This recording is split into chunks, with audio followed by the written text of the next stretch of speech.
Assalamualaikum warahmatullahi wabarakatuh. Perkenalkan, kami dari kelompok 3 akan memberitahu kalian tentang metodologi sejarah. Perkenalkan, nama saya Aulia Tania Zalfa sebagai editor. Saya Salma bin Alfa sebagai pemateri. Saya Rizka Aulia sebagai kameramen. Saya Sabila Marhaki sebagai pemateri. Saya Najwa Zara sebagai pemateri. A few moments later. Ada yang kurang ya? Siapa ya? Wait a minute. Who are you?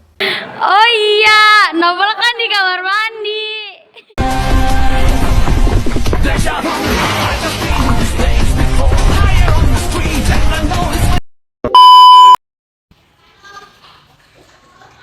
Pal. Assalamualaikum warahmatullahi wabarakatuh. Nama saya Novar Bensyar Ramadan dari kelas 10 5 absen 19 dari kelompok 1. Akan menentukan langkah awal dalam metode sejarah, yaitu pemilihan topik. Langkah awal dalam merumuskan sebuah penelitian sejarah adalah dengan menentukan topik yang akan dibahas. Topik yang akan dibahas atau diteliti hendaknya memiliki kriteria seperti layak untuk menjadi bahan penelitian, bukan merupakan duplikasi atau pengulangan dari yang sudah ada, serta ketersediaan sumber dan bahan penelitian sejarah. Enaknya kita pindah tempat dulu ya. Dalam menentukan topik yang akan diteliti, peneliti dapat menggunakan rumus 5W+1H atau adik Simba dalam merumuskan topik yang akan dipilih. Berikut ini adalah contoh-contoh topik penelitian sejarah. Di antaranya adalah pemberontakan G30 PKI,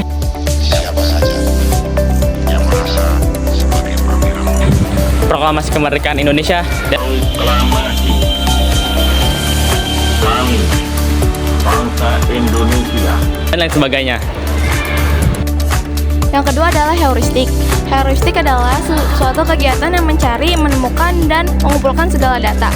Bertujuan agar kita untuk bisa mengetahui segala peristiwa yang terjadi masa lampau. Contohnya, kita bisa pergi ke perpustakaan untuk membaca buku atau pergi ke Museum Nasional. Yang ketiga adalah verifikasi. Verifikasi adalah pemeriksaan yang dilakukan untuk memastikan kebenaran atas data atau informasi terhadap suatu hal. Contohnya adalah saat kita ingin mendaftarkan diri ke sesuatu, kita harus memverifikasi diri dengan KTP agar mempermudah suatu proses. Historiografi terbagi menjadi 4: tradisional, kolonial, nasional, dan modern. Historiografi tradisional adalah karya tulis sejarah yang ditulis oleh pujangga dari suatu kerajaan. Contohnya adalah di Kalimantan berdiri Kerajaan Kutai. Historiografi kolonial adalah karya tulis sejarah yang ditulis oleh pemerintah kolonial di Nusantara pada zaman VOC. Contohnya adalah Indonesian Society in Transition. Historiografi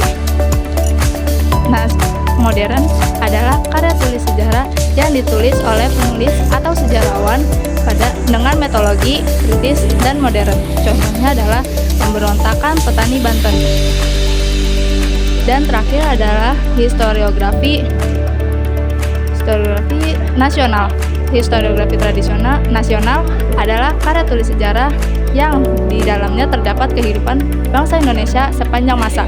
Contohnya adalah peranan bangsa Indonesia dalam Asia Tenggara. Interpretasi adalah tahap keempat penelitian sejarah tersebut. Di tahap ini, peneliti memberikan penafsiran dan pendapat dan analisis yang diperoleh dan diverifikasikan. Interpretasi terbagi menjadi 2: interpretasi analisis dan interpretasi sintesis. Interpretasi analisis adalah menguraikan rangkaian peristiwa tersebut, dan sedangkan interpretasi sintesis adalah menghubungkan rangkaian peristiwa tersebut